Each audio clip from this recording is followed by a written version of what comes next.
Hello friends, welcome back to the my channel maths by Khade sir. मित्रांनो, आपला class 11चा 8th chapter चालू आहे part 1 मधला, जो की आहे मेजर्स ऑफ डिस्पर्शन. त्यामध्ये आपण लास्ट लेक्चरला बेसिकचा व्हिडिओ घेतलेला आहे. या चॅप्टरचं टोटल बेसिक बघितलं आहे. त्यामध्ये आज आपण चालू करतो एक्सरसाइज 8.1.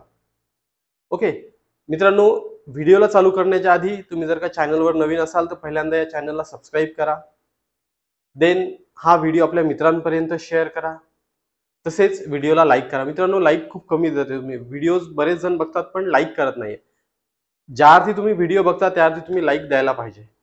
तसेच मित्रांनो, बेसिकचा व्हिडिओ बघितला नसेल तर वर आय बटन वरती लिंक आहे, तिथे जाऊन तुम्ही तो बेसिकचा व्हिडिओ बघू शकता, किंवा डिस्क्रिप्शन मध्ये मी लिंक देतो, तिथे तुम्ही तो व्हिडिओ बघू शकता.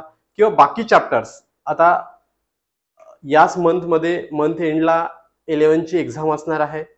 सो त्यासाठीचे जे काही चॅप्टर्स आहेत आपल्या 11चे, तर त्या चॅप्टरच्या लिंक मी डिस्क्रिप्शन मध्ये देतो, किंवा वन शॉट लेक्चरचे लिंक देतो, तिथे जाऊन तुम्ही ते चॅप्टर बघू शकता. ओके, चला आपण व्हिडिओला चालू करतोय. आज आपण बघतोय एक्सरसाइज 8.1. आता जसं मी काल बेसिक मध्ये सांगितलं होतं की एक्सरसाइज 8.1 मध्ये काय आहे, तर फक्त आणि फक्त आपल्याला रेंज फाइंड करायची आहे. ओके, काय फाइंड करायची आपल्याला? रेंज. रेंजचा फॉर्म्युला काय आहे, तर largest number minus smallest number. अगदी सिंपल एवढंच. आता आपल्याला इथे डाटा दिलेला आहे बघा. क्वेश्चन काय आहे? Find the range of the following data. हा डाटा दिलेला आहे. या डाटा मधले आपल्याला स्मॉलेस्ट नंबर आणि लार्जेस्ट नंबर फाइंड करायचा आहे. ओके, आता इथे काय करायचं? क्वेश्चन दिल्यानंतर गिव्हन म्हणून परत डाटा लिहायचा. आता मी इथे डायरेक्ट लिहितो. ओके, गिव्हन हा डाटा दिलेला आहे आपल्याला. यामधला एल नी डिनोट करतो आपण लार्जेस्ट नंबर. लार्जेस्ट कुठला आहे बघा? 45. ओके, 45. आणि एस नी डिनोट करतो आपण स्मॉलेस्ट नंबर.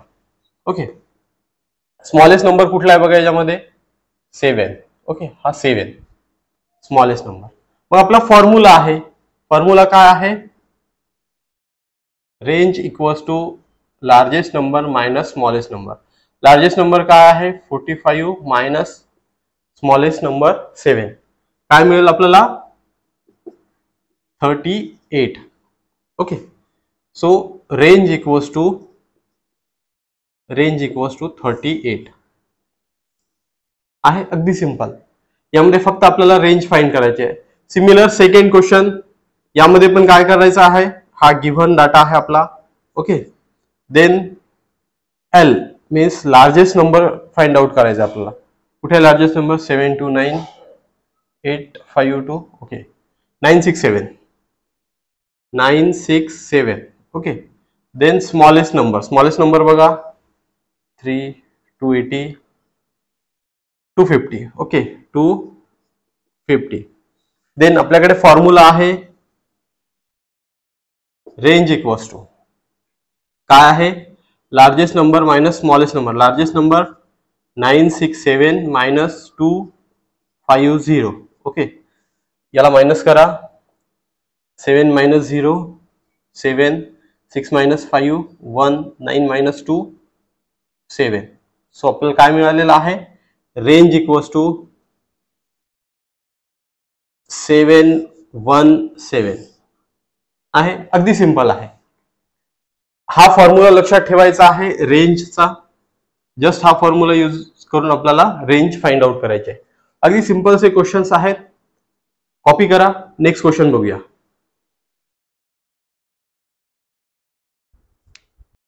चला नेक्स्ट क्वेश्चन नंबर 3 बघा. हा टॅब्युलर फॉर्म मध्ये दिलेला आहे, टेबल दिलेला आहे आणि यामध्ये डाटा दिलेला आहे. बघा काय आहे हा क्वेश्चन. बघा आता क्वेश्चन टोटल वाचल्यानंतर लक्षात येईल आपल्याला. हा क्वेश्चन काय आहे? The following data gives number of typing mistakes done by Radha during a week. Find the range of data. Okay, हे काय झालेलं आहे? एक वीक दिलेला आहे टोटल, आणि ह्या जे काय आहे number of mistakes, typing mistake झालेला आहे. राधाकडनं टायपिंग मिस्टेक्स पर डे किती झालेला आहे याचा डाटा दिलेला आहे. ओके, आणि याची आपल्याला रेंज फाइंड आउट करायला सांगितलेली आहे. सिंपल रेंजचा फॉर्म्युला आहे आपल्याकडे. यामध्ये आपण काय करणार आहे बघा. हा डाटा दिलेला आहे 15 20 21 12 17 आणि 10. यामधला आपल्याला लार्जेस्ट नंबर फाइंड करायचा आहे. L equals to largest number किती आहे, तर हा 21 आहे. Okay, again smallest number S किती आहे, 10 आहे. ओके, आपल्याकडे फॉर्म्युला आहे range equals to L minus S. L किती आहे, 21 मायनस एस 10, म्हणजेच काय मिळालं आपल्याला, तर 11. So range equals to 11. अगदी सिंपल आहे. सिमिलर सेकंड क्वेश्चन पण बघा तसंच दिलेला आहे. काय दिलेला आहे, तर यामध्ये दिलेला आहे बघा, following results were obtain by rolling a die 25 times, find the range of data. Okay, एक डाय आहे जो की 25 टाइम्स रोल केलेला आहे. ओके, आणि त्याचा हा डाटा दिलेला आहे. स्कोर आपल्याला माहिती आहे डायवरती काय असतो, 1 2 पॉइंट्स असतात ना, 1 2 3 4 5 6 फेजेस असतात त्याला. सो त्याच्यावरती प्रत्येक फेजवरती 1 पॉइंट, सेकंड फेजवर 2 पॉइंट, असे 6 नंबर्स असतात. ओके, तर तो डाय किती वेळेस रोल केलेला आहे, 25 टाइम्स. ही फ्रिक्वेन्सी दिलेली आहे. आता हा त्यामध्ये रोल करताना 1 किती वेळेस आला, तर 4 वेळेस. म्हणजे आता बघा इथे जर याला जर काउंट केलं आपण तर हे 25 होईल याची ऍडिशन. 4 + 6 10 + 2 12 + 2 19 + 3 22 + 3 25. ओके, सो किती वेळेस आपण रोल केला त्याला, तर 25 वेळेस. त्यापैकी 6 टाइम्स 2 आलेला आहे. ओके, 7 टाइम्स 4 आलेला आहे, 3 टाइम्स 6 आलेला आहे. हा डाटा आहे. ओके, सो आता आपल्याला याचा काय काढायचे आहे, रेंज काढायची आहे. तर आता बघा इथेही नंबर्स दिलेले आहे, इथेही नंबर्स दिलेले आहे. सो आपल्याला आता कुठले नंबर घ्यायचे हे कन्फ्युजन होऊ शकतं बऱ्याच वेळेस. तर ज्यावेळेस आपल्याला फ्रिक्वेन्सी दिली जाते, अशा टाईपचा जर डाटा दिला जातो, तर त्यावेळेस आपल्याला वरती बघायचं आहे या रो मध्ये, हे नंबर्स आपल्याला घ्यायचे आहे. आता हा काय आहे, 4 टाइम्स, म्हणजे 1 किती वेळेस आलेला आहे, 1 1 1 1, 4 टाइम्स 1 आलेला आहे. अगेन 2 किती वेळेस आलेला आहे, 6 टाइम्स 2 2 2, ठीक आहे, 6 टाइम्स. म्हणजे हा ऍक्च्युअल डाटा आहे आपला, हा ऍक्च्युअल डाटा आहे. पण आता हा सगळा जर का डाटा आपण असा लिहित गेलो तर किती किती येणार आहे, 25 वेळेस येणार आहे. म्हणजे नंबर ऑफ एलिमेंट्स किती येतील, 25. सो त्यामुळे काय केलं आपण, याला टेबल फॉर्म मध्ये केलेला आहे, याला रिड्यूस केलेला आहे. 1 रिपीट होत आहे तर मग त्याला फ्रिक्वेन्सी त्याची लिहिली 4 टाइम्स, म्हणजे 1 4 टाइम्स आलेला आहे. 2 रिपीट होत आहे 6 टाइम्स, म्हणून त्याला लिहिलेला आहे पण 2 आणि 6, म्हणजे 6 टाइम्स. म्हणजे ऍक्च्युअल डाटा काय आहे आपला, तर हा आहे वरचा. ही फक्त फ्रिक्वेन्सी आहे, किती वेळा आला हे फक्त डिनोट करते हे. म्हणजे ऍक्च्युअल डाटा हा आहे, म्हणून आपल्याला लार्जेस्ट नंबर आणि स्मॉलेस्ट नंबर इथनं पिक करायचा आहे. ओके, सो इथे पण सेम आता formula same, L equals to, L काय आहे, यामधला largest number 6, S equals to small number काय आहे, 1. ओके, सो मग range equals to L minus S. L किती आहे, 6 - 1, विच इज इक्वल्स टू 1.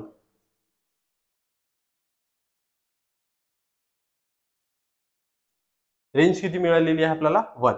आता इथे जर का आपण बघितलं असतं तर लार्जेस्ट 7 आहे आणि स्मॉलेस्ट 2 आहे. 7 - 2 हे पण 5 आलं, सॉरी इथे 5. ओके, 1 लिहिलं मी, 6 - 1 5. ओके, 7 - 2 हे पण 5 आलं असतं, पण ते रॉंग झालं असतं. म्हणजे आता इथे वरती आन्सर 5 आहे आणि खाली 5 आलं, पण मे बी सगळ्याच क्वेश्चन मध्ये असं होणार नाही.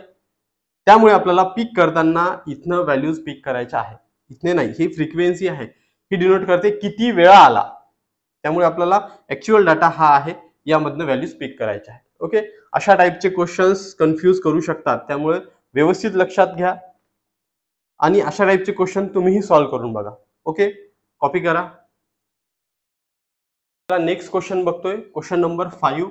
हा या एक्सरसाइजचा लास्ट क्वेश्चन आहे. अगदी छोटीशी एक्सरसाइज आहे आणि सिंपल एका छोट्याशा कन्सेप्ट वरती, रेंज वरती डिपेंड आहे. रेंज फाइंड आउट करायचे. इथे पण बघा सेम एक टेबल दिलेला आहे, टेबलमध्ये डाटा दिलेला आहे आणि क्वेश्चन आहे find the range of following data. Okay, काय दिलेला, classes 62 to 64, 64 to 66, 66 to 68, 68 to 70, 70 to 72. आणि त्याची फ्रिक्वेन्सी दिलेली आहे 5, 3, 4, 5 आणि 3.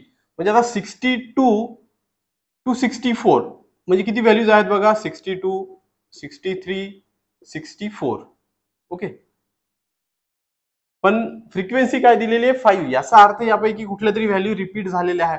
म्हणजे मे बी हे 64 अगेन असेल आणि हा 62 दोन वेळेस असेल, तेव्हा हे 5 होतं कम्प्लीट. ओके, सो हा एक क्लास दिलेला आहे ज्याची फ्रिक्वेन्सी 5 आहे. सो यामध्ये काही व्हॅल्यू रिपीट झालेल्या आहेत. ओके, सो आपल्याला जसं मी लास्ट क्वेश्चन मध्ये सांगितलेलं आहे, अशा टाईपचे क्वेश्चन जर आलेले असतील तर आपल्याला व्हॅल्यूज कुठनं पिक करायच्या, तर यामधनं, म्हणजे या रो मधनं आपण व्हॅल्यूज पिक करणार आहे. हे नाही, हे फ्रिक्वेन्सी दिली आहे, किती वेळा आलेला आहे. याचा अर्थ काय होतो, तो किती वेळा आलेला आहे हे फक्त सांगितलेलं आहे. त्यामुळे आपल्याला व्हॅल्यूज इथनं पिक कराव्या लागणार आहे. मग L, L means largest value. यामध्ये लार्जेस्ट व्हॅल्यू कुठली आहे बघा, तर 72. Then S, smallest value. Smallest value किती आहे, 62. आपला फॉर्म्युला आहे range equals to L minus S. L ची value 72 minus 62 which is equals to 10. म्हणजे रेंज काय मिळालेली आपल्याला, रेंज इक्वल्स टू 10. ओके, अगदी सिंपलचा क्वेश्चन आहे. सो मित्रांनो, इथे ही एक्सरसाइज संपलेली आहे. निश्चितपणे तुम्हाला हा व्हिडिओ आवडलेला असेल, माझी टीचिंग पण आवडलेली असेल. अगदी सिंपल आणि साध्या पद्धतीमध्ये आपण हे घेतलेलं आहे, अगदी लोकल लँग्वेजमध्ये तुम्हाला समजेल असं. जर हा व्हिडिओ निश्चित तुम्हाला जर आवडला असेल तर हा व्हिडिओ आपल्या मित्रांपर्यंत शेअर करा. जेही आपले मित्र 11th मध्ये आहेत त्यांना आपल्या चॅनलबद्दल सांगा. आपल्या चॅनलच्या माध्यमातून पूर्ण उन्हाळ्यामध्ये आपण 12चा सिलेबस कव्हर करणार आहोत. 12च्या काही चॅप्टर्स आपण चालू करणार आहोत. त्याचा तुम्हाला या चॅनलच्या माध्यमातून फायदा होऊ शकतो. सो आपल्या चॅनलला सबस्क्राईब करा आणि आपल्या मित्रांनाही सबस्क्राईब करायला सांगा. थँक्यू.